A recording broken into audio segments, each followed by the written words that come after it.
As we're wrapping up the National Bank Open and moving straight into the Cincinnati Open, we're talking withdrawals, coaching changes, a brand new WTA star, and my biggest upset yet. Welcome to the Courtside Queen. I'm Rochelle. Let's get into this information. At the time of this recording, we're down to the final four men and the final four women at the National Bank Open, and we're just waiting to see who's going to make it to this final that's scheduled to happen on Thursday evening. But in the meantime, as with life, we're always looking to the next best thing. And so we're watching what's happening in Cincinnati right now. And in a few minutes, we're going to get to the draw and some of the other things that are happening there. But my question is, have you seen this $260 million renovation that they've done in Cincinnati? It looks absolutely fantastic.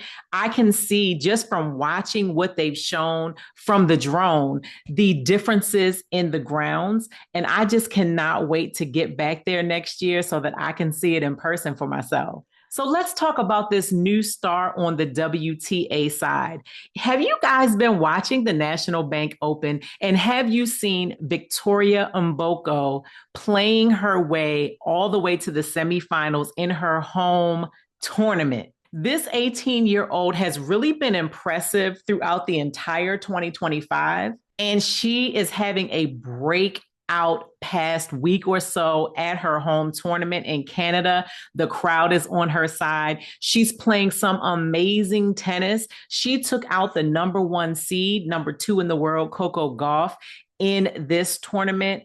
And it doesn't look like she's about to let up. It's really looking like an Mboko Osaka final. Now, Victoria Mboko was born in the Congo, and her family moved to Canada when she was a tiny little thing. And she started playing tennis when she was like 4 or 5 years old. It was something that her family did just for fun. And wouldn't you know it, she got good. And now we get a glimpse of her, only 18 years old. So excited for the future to just see where she goes in her journey, because right now she is a dominating force on the court. And when I checked, she landed in Swiatek's quarter of the draw in Cincinnati. This could be good. On the other hand, you know, I talk a lot about Naomi Osaka. For some reason on this channel, she always seems to come up, whether it's concerning her mental health, how she's feeling on the court, what she's saying in her press conferences. It seems like she always comes up. Well, she happens to be having a really good National Bank Open tournament, and it does not look like she's ready to stop yet. I can really see her making it to the final and potentially taking this title, which will be a huge move when it comes to her upcoming favorite tournament, the US Open. She's actually one of the players that had a recent coaching change. If you remember, she was working with Patrick Mouratoglou, which is Serena Williams's old coach, and she recently parted ways with him. In fact, just before the National Bank Open, she came into the tournament without a coach and then brought in a coach right before her second match. The coach that she brought in used to be Iga Swiatek's coach, and it seems like she's doing really well without having the pressure of a big name coach like Patrick Mouratoglou on her team. I honestly don't think that it's the coach that has made the difference in her play. I think that it's all between the ears, as we know most things are, especially with this particular player. And I think that she now feels a little bit free, and she's been able to show up with her best tennis since becoming a mom. Now, I watched her on-court interview after beating Svitolina in her last match, and she was really happy. She was showing signs of complete and utter joy, which is always nice to see in a player like her. But I'm going to be honest. You guys know that I'm a big fan of Naomi Osaka, but what it's showing is sore loser spirit. Now, here's what I mean by that. You're showing extreme joy and happiness on the court and in your interview. Again, I'm not hating on that. I love that. It makes Auntie happy, right? But when she loses, we're seeing the total opposite, and it's making it feel like she's not handling losing well, but she's handling winning well. Now, nobody wants to lose, right? If you're competitive, you care about whether you win or lose. You don't want to be on the losing end of anything. I completely understand that because I'm very competitive myself, but you have to learn how to be a gracious loser as well and not beat yourself up in such a huge way. And so, although I'm glad to see the joy that she's showing on the court, I'm a little bit side eyeing the way that she acts when she loses. So hopefully she can find that healthy balance and learn how to have high lows and low highs so that she stays right there in the middle and her life and her tennis and everybody coming down on her kind of levels out and it's not affecting her so greatly. However, super happy for Naomi and her wins. Can't wait to see if she makes it to the final and what the final outcome is going to be at the National Bank Open. Speaking of coaching changes, we have also seen that Cincy went back to working with his dad as his coach. Emma Raducanu recently got rid of her coach and brought in a brand new coach. From what I understand, this is like her 20th or 22nd coach over the past few years. She like goes through those coaches like hot potatoes. So watch out, coaches. Watch out, whomever, because it looks like she doesn't stay with one too long. But hopefully, this is good for her. She's been playing fantabulous tennis over the past couple of months, and I definitely want to see her continue to do so because I enjoy watching her play. We also got a glimpse into Holger Rune consulting with Andre Agassi. It's not a coaching change, but there is a consultation there. And so that should be good for him to have that level of intensity and that level of knowledge and expertise on his team. And then one of the other exciting coaching additions for me is the Sasha Zverev Uncle Toni combo. I'm a big fan of Zverev, and I am rooting for him to finally get his first major title under his belt, hopefully in the coming few majors at some point. But I love the fact that Uncle Toni reached out to him and asked him if they could talk and then invited him to Spain to come practice with him a little bit, and how Uncle Toni gave him his expertise, but also Rafa gave him advice and expertise. I love, love, love this for Zverev. I'm excited for him for this particular union.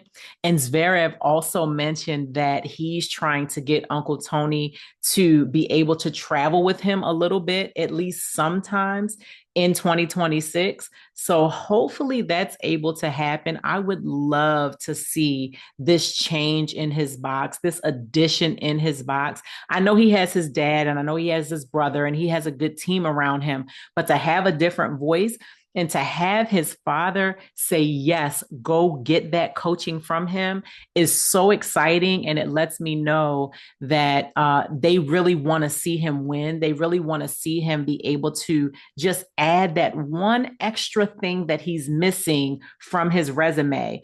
I want to see it.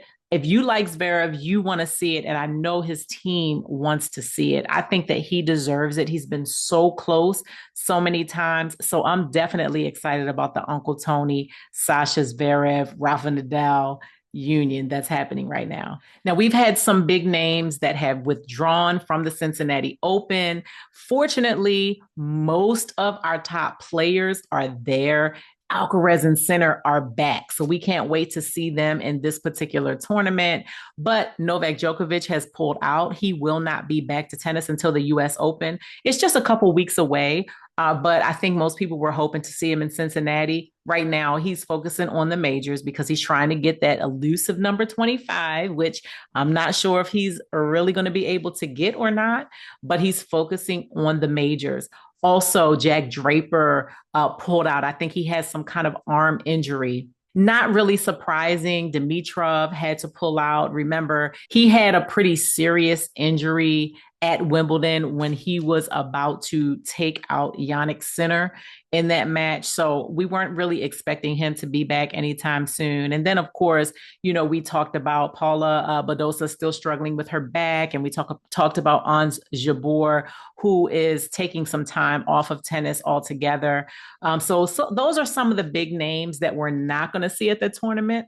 But for the most part, we're seeing all the big names there. We're seeing top 4 seeds on the women's side: Aryna Sabalenka, Coco Gauff, Iga Swiatek, and Jessica Pegula. Those are your top 4 on the women's side. And then on the men's side, we're seeing Jannik Sinner, Carlos Alcaraz, Sasha Zverev, and Taylor Fritz are going to be your top 4 on the men's side. Now, we're not going to go too deep on the draws because we have those buys. Remember, on these 1,000 level tournaments and lower, there's always a buy in the first round for those top 32 players. But I want you to remember that Cincinnati has expanded its draw now to like 96, I think. It's 96 or 98 players. So that is a big jump from what it was last year. It's like double almost the amount of players from last year. But we do have those buys in the first round for the top players. And so it's not as easy to dig into the draws. It's really just easier to look at who falls in whose quarter to know like what types of clashes you're going to be potentially coming up with once they get to the quarterfinals. But if you watch the matches and you watch the draw, you watch who's eliminated, you'll start to see those empty spaces fill in so you know who's playing who. And then when we have some more exciting matches, we'll come in and talk about those clashes as opposed to trying to pick it apart and, place names where we're not sure if they're going to go yet. I do want to mention, though, that of those top 4 ladies, it is Jessica Pegula that is giving me the greatest concern. She just has been really, really disappointing in her results over the past couple of months. She has been someone that should have won so many matches and so many tournaments over the past couple of months, and she just keeps losing when really she should not lose. I mean, last year, she actually won the National Bank Open. She was out before the quarterfinals this year. She was the runner-up in Cincinnati, and I just don't feel like it's very promising that she's going to make it past the quarters in Cincinnati either. And I believe that she made it to the final of the US Open last year. I just don't see it happening with what I'm seeing and the way that she's playing right now and the way that I'm seeing these other ladies step it up. I'm very concerned that after the US Open, Jess Pegula is no longer going to be one of the top 4 players. I think that she's going to fall out of that number 4 spot because I'm just not seeing it. However, I do hope that she makes me wrong. You guys know I'll make calls and predictions and I don't have a problem being wrong. I love to see new people sprout up. I love to see people that I don't expect win these matches. That's so exciting to me. So I hope that I'm wrong, but I am concerned and I am disappointed in the showing that she's giving. I think she has like almost 3,000 points between these few tournaments that she is going to lose if she does not perform the way that she performed last year. And I know there's a lot of pressure on these players to continue doing as well this year as they did last year and on and on and on every single time. But I'm just expecting her to, at the very least, stay as solid as the solid Jess that we all know and love, but she has not been doing that. I'm not sure if there's something going on in her personal life or what, but I'm not seeing what I want to see from her as one of those solid top players. She's kind of like a Taylor Fritz, or at least she has been over the past few years, where she's just solid and steady. She's not extremely powerful. She's not extremely fast. She just is steady. She's solid. She just moves around the court effortlessly. And I'm not seeing the same thing happen with her over these past couple of months. So we're hoping to see Jess turn things around, but I'm definitely going to be watching and seeing what she does. And what is my biggest disappointment as we come into this time of year? I know it probably sounded like I already told you between Jess Pegula not doing so well and Naomi Osaka not being that good sport, if you want to call it that. But those are not my biggest disappointments. My biggest disappointment is actually a more personal one for me. And that is that the Cincinnati Open is my favorite tournament to go to. I love it because it is cozy, it is quaint, the food is good. The experience overall is pretty up close and personal. It's always exciting. There's always good matches. All of the top players love to come to this tournament because it is a 1000 and because it is right before the US Open. They want to make sure they're ready on courts and in temperatures that mimic New York as much as possible. And so you're always going to see good tennis and good players. And I think that my biggest disappointment is just that I'm not going to be there this year. This is going to be my first year not being there in quite some time. If you've been watching my videos, then you know the reason that I'm not going this year is because my husband passed a few months ago, and we always went to this tournament together. And so it's just not, he's not here. And so it's just not something that I'm going to do this year.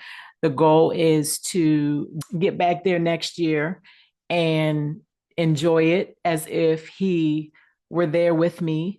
But this year it's just not the time, right? And so I'll be watching from home and I will be continuing to report from home, but I will definitely miss this tournament and miss the whole environment and the whole experience of this tournament, but not half as much as I miss him. And so my biggest disappointment is just not being there this year. And even though watching is probably going to bring some emotion, I'm going to still enjoy the tennis. I'm going to still watch the tennis, enjoy the matches, and come back and give you any reports that are reportable. So thank you for watching. If you liked this video, go ahead and click that thumbs up. If you enjoy this type of content, go ahead and subscribe to the channel. Why not? Subscribe. That way you'll know when I put a new video out. And go ahead, let's chat down in the comments. Tell me what matchups you are looking most forward to. If you happen to be someone that is attending the Cincinnati Open this year, go ahead, let me know how it's looking there. I want to know about all of the new facilities, and maybe I'll meet you there next year in 2026. With that being said, I will see you on the next video. Bye.